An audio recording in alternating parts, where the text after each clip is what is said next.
நன்றி நன்றி நன்றி.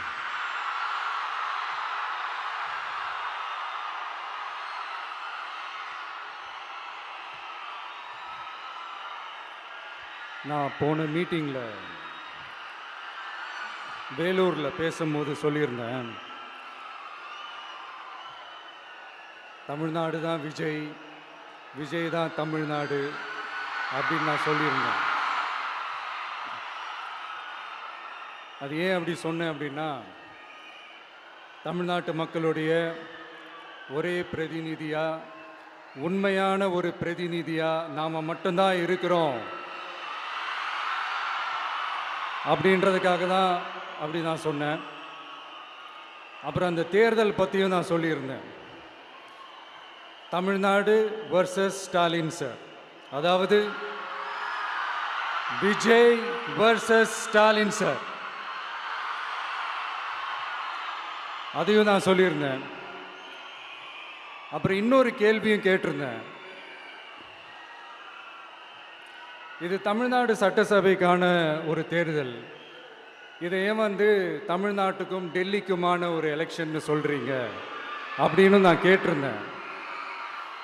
உடனே விஜய் பாஜகவுக்காக பேசுகிறாரு அப்படின்லாம் திருச்சி பேச ஆரம்பிச்சிட்டாங்க. அப்புறம் ரெகுலராக ஒன்று பண்ணுவாங்கல்ல, நம்மளுடைய சிறுபான்மை சகோதரர்களை பயமுறுத்தி பயமுறுத்தி ஒரு ஏமாத்து வேலை ஒன்று செய்வாங்கல்ல, அது இனிமே அவங்களால தொடர்ந்து செய்ய முடியாதுன்னு அவங்களுக்கு தெரிஞ்சு போச்சு. அதனால தான் நான் என்ன பேசினாலும் அதை திருச்சி பேசுறது, அந்த தில்லு முள்ளு வேலைகள்லாம் அவங்க செய்ய ஆரம்பிச்சிட்டாங்க. சென்னையில் டெல்லி டெல்லின்னு கூவுறதும், அடிக்கிற கொள்ளைக்கு ரைடு வந்துட்டா டெல்லிக்கு வெள்ளை கொடை பிடிக்கிறதும்,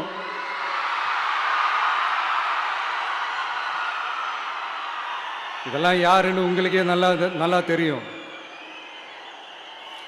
தமிழ்நாட்டை காப்பாற்றுறது திமுக தான், தமிழ்நாட்டை பிழைக்க வைக்கிறது திமுக தான், இதெல்லாமே பண்ணுறது திமுக தான், ஸ்டாலின் சார் தான்.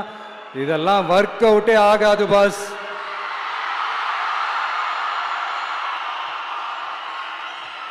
சின்ன பசங்களாம் சொல்ல ஆரம்பிச்சிட்டாங்க, ஓம் சக்தி பராசக்தி, திமுக ஒரு தீய சக்தி.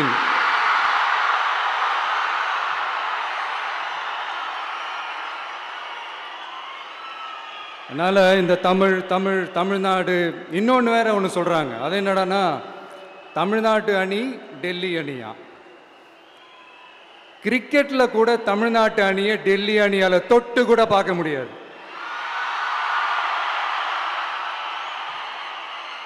அப்படி இருக்கும்போது கிரிக்கெட்லேயும் விசில போடுறது தமிழ்நாடு தான், சிஎஸ்கே.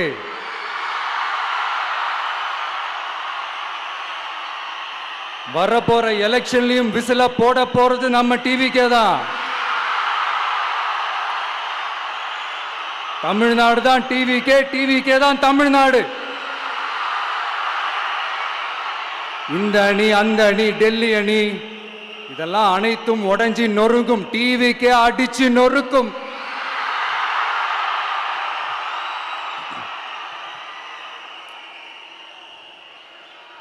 எனக்கும் என்னுடைய மக்களுக்கும் நடுவில் வேற யாராலையும் உள்ள நுழையவே முடியாது. இது ஒரு அம்மா பையன் உறவு, அப்பா புள்ள உறவு, அண்ணன் தங்கச்சி உறவு, அண்ணன் தம்பி உறவு, அக்கா தம்பி உறவு. இது சும்மா ஒரு எலெக்ஷனுக்கு வந்த உறவு அப்படின்னு நினைச்சிடாதீங்க. இது இயற்கையாகவே அமைஞ்ச உறவு. இது எவ்வளோ டீப்பான உறவுன்றது நான் உணர்ந்திருக்கிறேன். அதே மாதிரி நம்ம தமிழ்நாடு மக்களும் இதை உணர்ந்து இருக்கிறாங்க. இன்னும் சிம்பிளா சொல்லணும்னா, மற்றவங்களுக்கு வேணா இது எலெக்ஷன், ஆனா எனக்கும் என்ன நேசிக்கிற மக்களுக்கும் இட் இஸ் an emotion.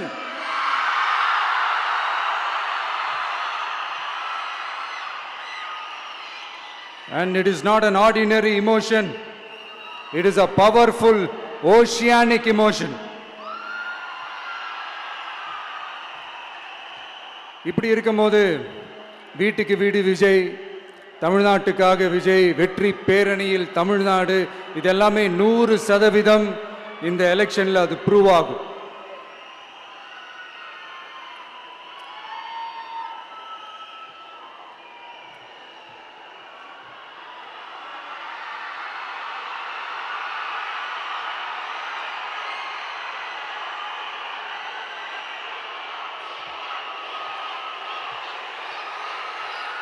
நீங்க எல்லாரும் எனக்கு இன்னொரு உறுதிமொழியை ஒன்று கொடுக்கணும்.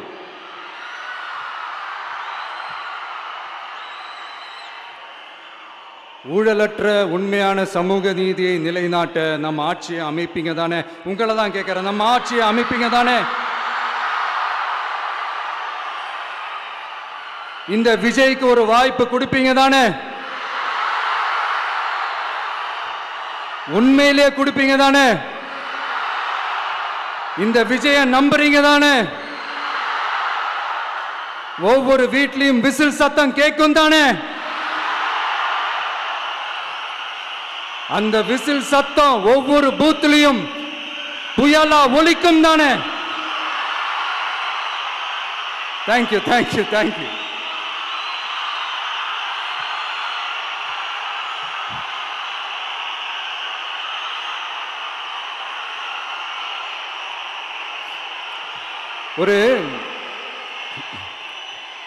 ஒரு டாக்டர் இருக்காருன்னா நாம் எப்போ அவரை பற்றி யோசிப்போம்? இப்போ நமக்கு ஏதாவது உடம்பு சரியில்லை அப்படின்னா அவரை யோசிப்போம், அவர் ஞாபகம் வரும். அது மாதிரி நமக்கு ஏதாவது ஒரு பிரச்சனை அப்படின்னா ஒரு வக்கீலை தேடிப்போம், அவர் ஞாபகத்துக்கு வருவார். இது மனித இயல்பு. அந்தந்த பிரச்சனை வரும்போது நம்ம அவங்கவுங்கள தேடி போவோம். ஆனால் ஆன் அ டெய்லி பேசிஸ் நம்ம சும்மா சாப்பிடும் போது கூட நம்மளை அறியாமல் ஒருத்தவங்களை பற்றி நினைப்போம், நம்மளை அறியாமல் அவங்களுக்கு நாம் நன்றி சொல்லுவோம். அந்த மதிப்பிற்குரிய அந்த மனிதர்கள் வேற யாரும் இல்லை, விவசாயி, விவசாயி, விவசாயி.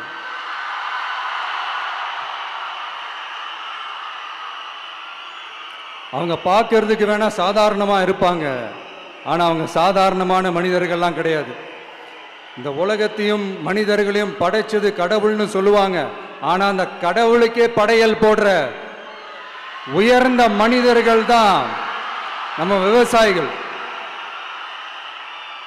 இந்த பூமியில உயிர் இருக்குது, இந்த பூமியில பூ பூக்கும், காய் காய்க்கும், பூத்து குலுங்கும்னு இந்த பூமியை அழகா காட்டி இந்த பூமியை சாமி ஆக்கிறதுல இயற்கையோட சேர்ந்து நம்ம விவசாயிகளுக்கும் ஒரு முக்கிய பங்கு ஒன்று இருக்குது. அதனால நான் ஏதோ ஓவரா ஏதோ சொல்றேன்னு நினைக்காதீங்க. எனக்கு இந்த அடுத்த ஜென்மம் மறுபிறவியை பற்றியெல்லாம் எனக்கு தெரியாது. அது உண்மை அப்படின்னா அடுத்த ஜென்மத்தில் நான் ஒரு விவசாயி குடும்பத்தில் பிறக்கணும்னு ஆசைப்படுறேன்.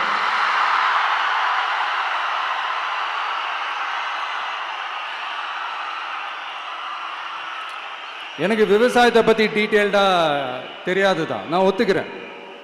அதனால் மற்றவங்க மாதிரி நானும் டெல்டாக்காரன் தான் அப்படின்னு உங்கள் காதில் டால்டா ஊத்தலாம் நான் வரல. எனக்கு விவசாயத்தை பற்றி டீட்டெயில்டாக தெரியலனா கூட அவங்க படுற கஷ்டங்களை பற்றி எனக்கு நல்லாவே தெரியும். நம்மளுடைய முதல் அரசியல் பயணம் தொடங்கினதே அந்த பரந்தூர் விஷயத்தை கையில் எடுத்து தான். அதனால் நம்மளுடைய இந்த ஆட்சி அமைஞ்சதும் தீர்க்க வேண்டிய முக்கியமான பிரச்சனைகள்ல நம்மளுடைய விவசாய பிரச்சனைகளும் ஒன்று. முதல்வர் அவர்களுக்கு இந்த மாதிரி நீங்கள் அது செஞ்சிட்டேன் இது செஞ்சிட்டேன் அப்படின்னு நிறையா பெருமையாக சொல்லிக்கிறீங்களே, ஒரு அடிப்படை ஒரு பிரச்சனையை பற்றி ஒன்று பேசுவோமா? கொஞ்ச நாளைக்கு முன்னாடி ஐநா சபை ஒரு ரிப்போர்ட் ஒன்று வெளியிட்டிருந்தாங்க. அது கூட தினத்தந்தி நியூஸில் கூட வந்துச்சு. உடனே கூகுள் பண்ணி எதுவும் தேடாதீங்க, உங்கள் ஏஜென்சி வச்சு எதுவும் சர்வே கிருவே எடுக்காதீங்க. எதுக்கு உங்களுக்கு சிரமம்? நானே என்னன்னு சொல்கிறேன். தண்ணீர் திவால் அப்படின்ற அந்த தலைப்பில் தண்ணியே இல்லாமல் திவால் ஆக போகுது அப்படின்ற அந்த கட்டுரை படிக்கும் போது உண்மையிலேயே மனசுக்கு ரொம்ப பகீர்னு இருந்தது. இந்தியாவிலேயே அது முக்கியமாக நம்ம தமிழ்நாட்டில் இன்னும் கொஞ்ச காலத்திலேயே தண்ணியே இல்லாமல் திவாலாக போகுதான். அதுக்கு காரணம் நிலத்தடி நீரை பாதுகாக்காமல் விட்டது தான் காரணமாக. மண்ணையும் மணலையும் கொள்ளையடிச்சா பின்ன வேற என்ன நடக்கும்? மலைகளை முழுகினா பின்ன வேற என்ன நடக்கும்? கனிம வளங்களை கொள்ளையடிச்சா பின்ன வேற என்ன நடக்கும்? இந்த மணல் கொள்ளையில் ஈடுபட்டவங்கள மேல நீங்க சரியா நடவடிக்கை எடுக்கலன்னு அது போதுமானதாக இல்லை அப்படின்ட்டு சென்னை உயர்நீதிமன்றம் சொன்னிச்சே, மறந்துட்டீங்களா? இந்த மணல் கொள்ளை, கனிம வள கொள்ளை, இதுக்கெல்லாம் காரணம் மணல் மாஃபியா குரூப் தான் மதுரை உயர்நீதிமன்றம் அந்த கிளை சொன்னிச்சு. அதை மறந்துட்டீங்களா? இந்த மணல் மாஃபியா குரூப்புக்கு ஆதரவு அளிக்கிறது யாரு? உங்க திமுக கவர்மெண்ட் தானே. அது இல்லைன்னு சொல்ல முடியுமா? அவங்களோட டீலிங்ல இருக்கிறது யாரு? நீங்க தானே. அது இல்லைன்னு சொல்ல முடியுமா? தண்ணி திவாலாக போகுது, மணல் திவாலாக போகுது, கனிம வளம் திவாலாக போகுது. மொத்தத்தில் உங்க ஆட்சியில தமிழ்நாடு திவாலாக போகுது. கடன் மேல கடன் வாங்கிட்டு உங்க கவர்மெண்ட்டே குப்பராட்சி படுத்துக்குச்சு. உங்ககிட்ட பேசுறதும் ஒண்ணுதான். சரி, அதை விடுங்க.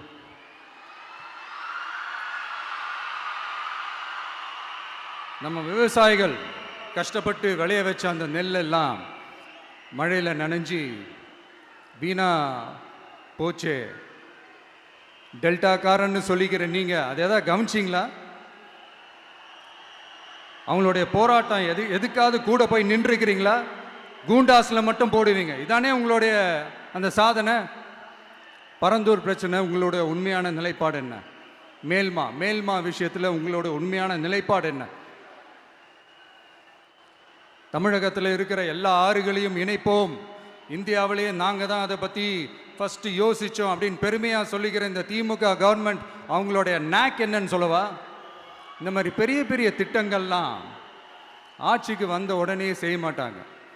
அந்த ஆட்சி முடிகிற டைமில், அந்த கடைசி 6 மாதம், அந்த 1 வருஷம், அந்த 1.5 வருஷத்தில் அதுக்கான திட்டத்தை கொண்டு வருவாங்க, அதுக்கான அடிக்கலை நாட்டுவாங்க. அதுக்கப்புறம் எலெக்ஷன் வரும், தோத்துருவாங்க. கேட்டால் எங்கள் ஆட்சி தான் முடிஞ்சிருச்சே அப்படின்னு நாடகம் ஆடுவாங்க. இல்லை, நான் தெரியாமல் தான் கேட்குறேன். மக்கள் மேலே உங்களுக்கு உண்மையிலே அந்த அக்கறை இருந்துச்சுன்னா ஆட்சிக்கு வந்த உடனே இந்த மாதிரி பெரிய பெரிய திட்டங்கள்லாம் ஸ்டார்ட் பண்ண வேண்டியது தானே. அதனால் ஆட்சி முடியும் போது அடிக்கல் நாட்டுறது. ஓட்டுக்காக என்னென்னலாம் பேசுவீங்க, ஆனால் மக்கள் இதெல்லாம் நம்புறதுக்கு அவங்க ஏமாளிங்க நினச்சிங்களா? மக்களே, நம்மளுடைய ஆட்சி அமைஞ்சதும் இந்த மாதிரி பெரிய பெரிய திட்டங்கள்லாம் உடனே ஸ்டார்ட் பண்ணுவோம். அதை அந்த 5 வருஷத்துக்குள்ள அதை முடிக்கவும் ட்ரை பண்ணுவோம்.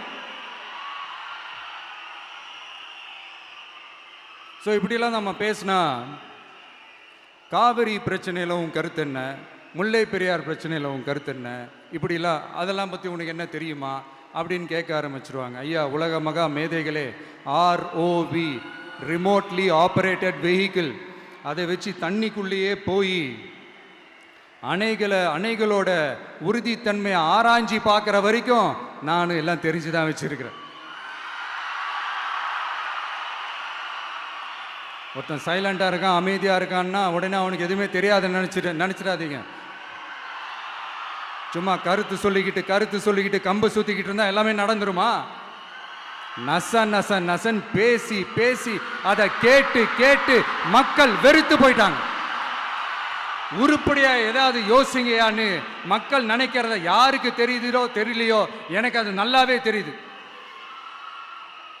உரிய இடத்துக்கு போய் சம்பந்தப்பட்டவங்களோட பேசி அதுக்கான சொல்யூஷன் என்னன்னு தெரிஞ்சுக்கிட்டு அதை ப்ராப்பராக எக்ஸிக்யூட் பண்ணணும். அடுத்து, நம்மளுடைய கடல் விவசாயிகளான நம்மளுடைய மீனவர்களுடைய பிரச்சனைக்கு அப்பப்போ எந்திரிச்சு கடிதம் எழுதிட்டு திரும்ப தூங்க போயிடுவார். அவ்வளோதான், அதோட அது அப்படியே கிடக்கும். மானே, தேனே, பொன்மானே, இப்படிலாம் கடிதம் எழுதுறதெல்லாம் வேலைக்கே ஆகாது. ஒன்றிய அரசுக்கு அந்த உண்மையான உணர்வுபூர்வமான அந்த அழுத்தத்தை கொடுக்கணும். நம்ம மீனவர்கள் மேல அவங்க கையே வைக்கக்கூடாது, கையே வைக்க விடக்கூடாது. அவங்களுக்கான அந்த பாதுகாப்பு பக்காவா இருக்கணும். அதுதான் நம்மளுடைய ஒரே அஜெண்டா. மீனவர்களே, அடுத்து நம்மளுடைய ஆட்சி தான். கவலைப்படாதீங்க, தைரியமா இருங்க. உங்களுக்கான பாதுகாப்பு பக்காவா இருக்கும். இப்படி இருக்கும்போது அடுத்ததும் நாங்க தான் அப்படின்னு சிஎம் சார் சொல்லுவாங்க. அதெல்லாம் நடக்கவே நடக்காது. 2வது முறை வந்ததெல்லாம் சரித்திரமே கிடையாது. இந்த சைனால கிரேட் வால் ஆஃப் சைனா கேள்விப்பட்டிருப்பீங்க. அதோடைய நீளத்தை விட பெரிய டாஸ்க் இது. ஆனானப்பட்ட அவங்க அப்பாவாலே முடியல.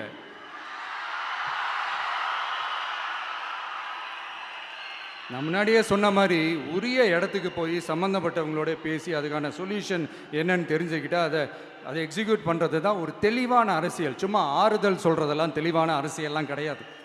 அதெல்லாம் ஒரு ஹம்பக் அரசியல். அரசியலுக்கு வந்துட்டா கலெக்ஷன் பார்க்கலாம் அப்படின்றதெல்லாம் அரசியல் கிடையாது. உண்மையிலே மக்களுக்கான அந்த உழைப்பு இருக்கணும். அதனால தான் நாம் அரசியலுக்கு வந்திருக்கிறோம். இது எதிரிங்களுக்கு நல்லாவே தெரியும். அதனால தான் நம்மளை சுற்றி அத்தனை சதிகள். அதில் முக்கியமான சதி என்ன தெரியுமா? இதை பாரு, ஒன்று நீ இல்லைனா நான் இல்லைனா நீ இல்லைனா நான். நமக்குள்ள வேற எவனும் நடுவில் வந்துடக்கூடாது. நாம 2 பேரால மட்டும்தான் மக்களை ஈஸியா ஏமாற்ற முடியும். இந்த விஜய் வந்ததுனால நமக்கு பொழப்பே போச்சு. மக்கள் வேற அவனை தான் நம்புறாங்க. நாம வெளியே அடிச்சுக்கிற மாதிரி அடிச்சுக்கிட்டாலும் உள்ள நம்மளுடைய டீலிங் பக்காவா இருக்கணும். மக்களோட ஃபீலிங்ஸை பற்றிலாம் நமக்கு கவலை இல்லை. நமக்கு டீலிங் தான் முக்கியம். மாற்றி ஆட்சிக்கு வந்துடலாம்னு நினைச்சோம். ஆனால் அது நடக்காது போல் இருக்கு. அதனால நீ என்ன பண்ற? எஸ்ஓபின்னு போட்டு ஒரு பக்கம் அவனை தடுத்துரு, இன்னொரு பக்கம் அவன் மேல பழி போட்டு நானும் தடுத்துடுறேன். என்ன ஓகேவா? டீலிங் ஓகேவா? ஓவர்.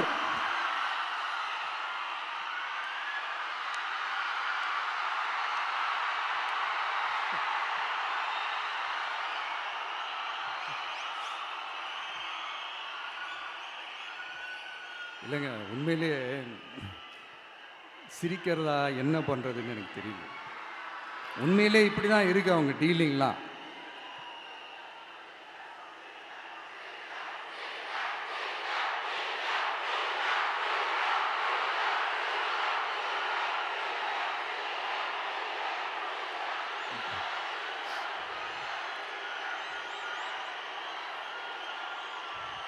இப்படி பழி மேலே பழி போட்டு கரூரில் ஆரம்பித்து நம்ம ஜனநாயகன் படம் ரிலீஸ் வரைக்கும்.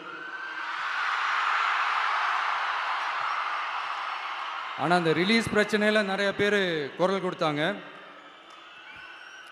முக்கியமாக நம்மளுடைய முதல்வர் அவர்கள் கூட பூசி மொழிகி பட்டும் படாமல்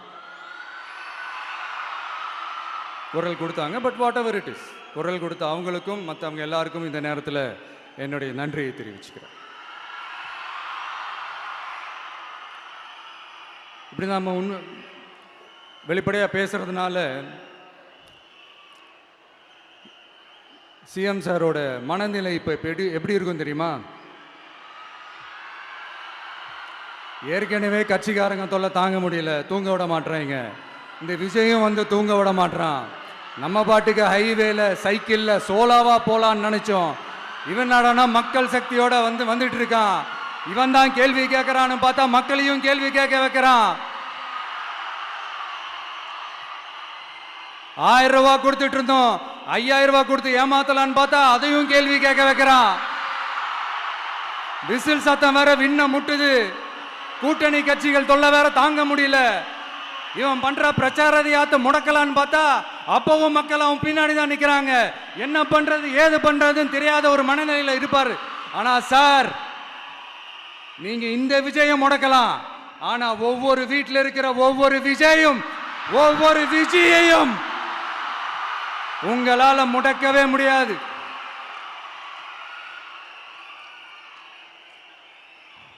அவங்களாம் ஆல்ரெடி பிரச்சாரத்தை ஸ்டார்ட் பண்ணிட்டாங்க சார். வீட்லயே குடும்பமா இறங்குவாங்க பாருங்க பிரச்சாரத்துக்கு. அப்ப உங்களால மட்டும் இல்ல,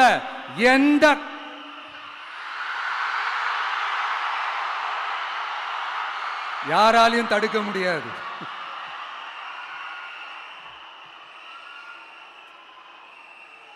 நம்ம டவுன் சவுத்தில் ஒரு ஊரில் உங்கள் அப்பாவுக்கு வெங்கல சிலை வைக்கணும்னு ட்ரை பண்ணீங்கல்ல, அதுக்கு சுப்ரீம் கோர்ட் என்ன சொன்னாங்க?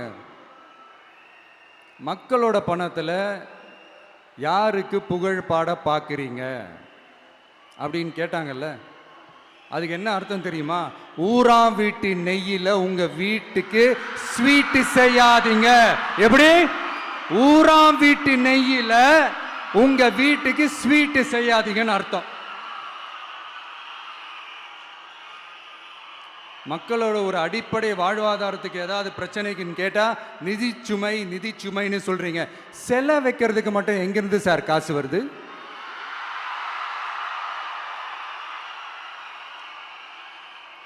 முதல்ல மக்களுக்கு அந்த சோறுக்கு வழி பாருங்க சார். செலை வைக்கிறத பத்திலாம் அப்புறமா யோசிக்கலாம். கேஸ் சிலிண்டருக்கு மானியமா 100 ரூபா தரேன்னு சொன்னீங்களே, என்னாச்சு? கரும்புக்கு ஆதார விலையா 4000 ரூபாய் தரேன்னு சொன்னீங்களே, என்னாச்சு? ரொம்ப நாள் கல்யாணமே ஆகாம இருக்கிற பெண்களுக்கு அவங்களுடைய கல்வி தகுதிக்கு ஏற்ப அரசு வேலை கொடுப்போம்னு சொன்னீங்களே, என்னாச்சு? இதெல்லாம் வெறும் சாம்பிள் தான். இதோட ஹைலைட் ஒன்று இருக்கு. மாநில அரசால முடியவே முடியாதுன்னு தெரிஞ்சுக்கிட்டோம், நாங்க வந்தா நீட்டை ஒழிப்போம். ஆகா ஆகா ஆகா ஆகா, எவ்வளவு பெரிய ஒரு மோசடி இது! கேட்டா நாங்க தான் முன்மாதிரி ஆட்சின்னு சொல்லுவாங்க. மோசடி ஆட்சி. மோசமானவங்களே முக்கியமானவங்க கேள்விப்பட்டிருக்கிறீங்களா? அந்த மாதிரி மோசடி ஆட்சியிலே முக்கியமான ஆட்சி இந்த திமுக ஆட்சி. மக்களே, மக்களை நேசிக்கிற விஜய் வேணுமா? மக்கள் விரோத ஆட்சி நடத்துற ஸ்டாலின் சார் வேணுமா?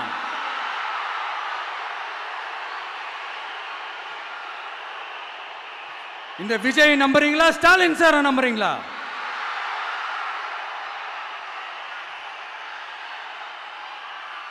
இந்த சத்தத்துக்கு அர்த்தம் தெரியுமா சார்? ஸ்டாலின் தொடரட்டும் அப்படின்னு அர்த்தம் கிடையாது.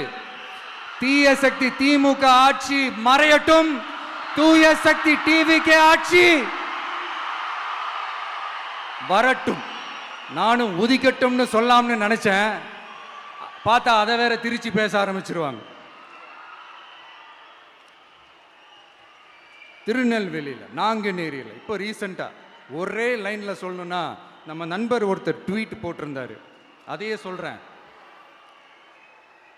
ஸ்டாலின் தொடரட்டும், சட்டம் ஒழுங்கு சந்தி சிரிக்கட்டும். இதுதான் அந்த பிரச்சனைக்கு ஒரே லைன்.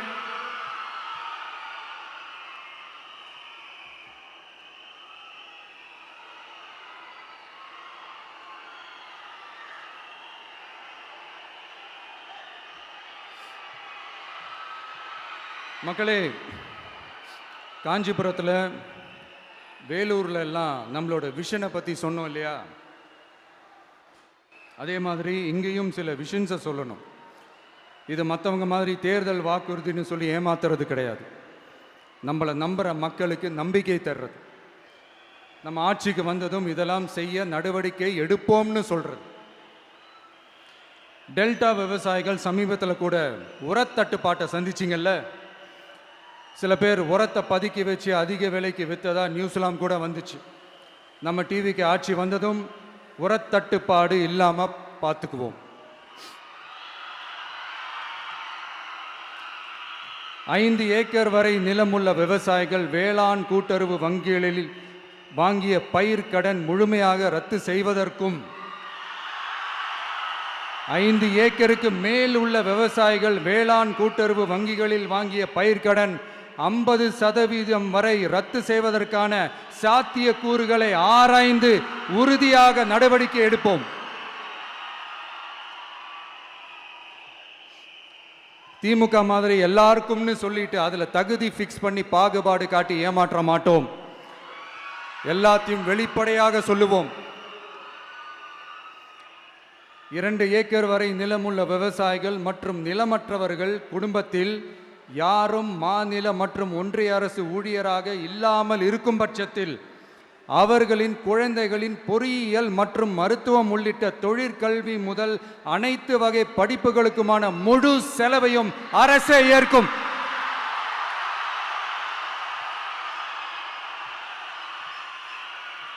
விவசாயிகளின் விருப்பத்திற்கு எதிராக எந்த திட்டமாக இருந்தாலும், ஒன்றிய அரசின் நெருக்கடியே இருந்தாலும் அந்த திட்டத்தை உங்களுடைய டிவிகே ஆட்சி முழுமையாக நிராகரிக்கும். எப்போதும் விவசாயிகளின் பக்கமே நம் ஆட்சி நிற்கும். கொள்முதல் நிலையங்களில் முறையாக நெல் மூட்டைகள் பாதுகாக்கப்படும். நெல் முளைத்து வீணாவதை பார்த்து கொண்டு நமது அரசு சும்மா இருக்காது. போதுமான கொள்முதல் நிலைய வசதிகள் ஏற்படுத்தப்படும். அதே போல கொள்முதல் நிலையங்களில் கொள்முதல் செய்வதற்கோ மூட்டை ஏற்றி இறக்கவோ ஒரு பைசா கமிஷன் வாங்காமல் பார்த்து கொள்ளப்படும். அப்படி கமிஷன் வாங்குவது யாராக இருந்தாலும் கடும் நடவடிக்கை எடுக்கப்படும்.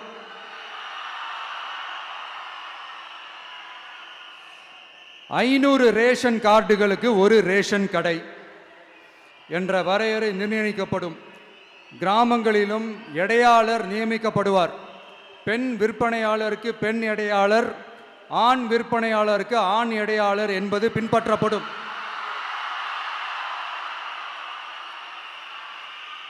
ரேஷன் கடைகளில் அரிசி தவிர அனைத்து பொருள்களும் பாக்கெட் செய்து விநியோகிக்கப்படும். மீனவர்களுக்கு ஒன்றிய அரசு சட்டப்படியான பாதுகாப்பை உறுதி செய்ய வேண்டும். அதற்கான உண்மையான உணர்வுபூர்வமான அழுத்தத்தை ஒன்றிய அரசுக்கு நமது டிவிக்கு அரசு கொடுக்கும். நான் மீண்டும் சொல்றேன், கல்வி, மருத்துவம், ரேஷன், குடிநீர், சாலை வசதி, பஸ் வசதி, இது மாதிரி அடிப்படை விஷயங்களுக்காகத்தான் நம் அரசு முதல்ல முக்கியத்துவம் கொடுக்கும். எனக்கு நம்மளோட குழந்தைகள், நம்ம பெண்கள், நம்ம இளைஞர்கள் லைஃபுக்கு முன்னுரிமை கொடுக்கணும். அரசு வேலை வாய்ப்புகள் மட்டும் இல்லாம தனியார் வேலை வாய்ப்புகளுக்கான வழியையும் உத்தரவாதத்தையும் உருவாக்கணும். அப்படி நாம் உருவாக்கிட்டாலே அவங்களுக்கான ரூட்டை நம்ம இளைஞர்கள் அவங்களே தேர்ந்தெடுத்துப்பாங்க. இத்தனை கோடி அத்தனை கோடி ஒப்பந்தம்னு சொல்லி விளம்பரம் மட்டும் செய்யாம உண்மையான ஒப்பந்தம் போட்டு வெள்ளை அறிக்கை வெளியிட்டு அதை செயல்படுத்தினாலே போதும், எல்லாம் தன்னாலே நடக்கும். இங்க என்னனையும் சொல்ல நினைக்கிறேன், இங்க அடுத்து நாங்க தான் நெஞ்ச நிமித்திரி கூவுற யாராச்சும் நாங்க ஊழலே செய்யாதவங்கன்னோ ஊழல் செய்யவே மாட்டோம்னோ நெஞ்ச தொட்டு மனசாட்சியோட சொல்ல முடியுமா?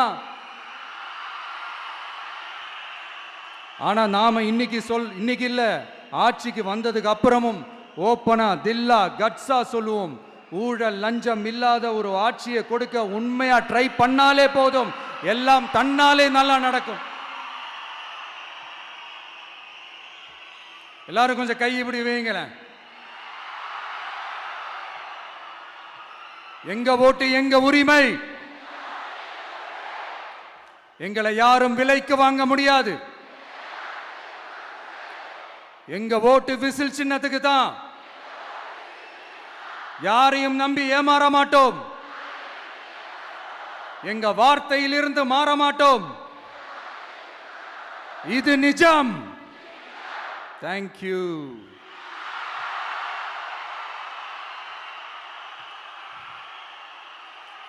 என் நெஞ்சில் குடியிருக்கும் தஞ்சை மக்களே,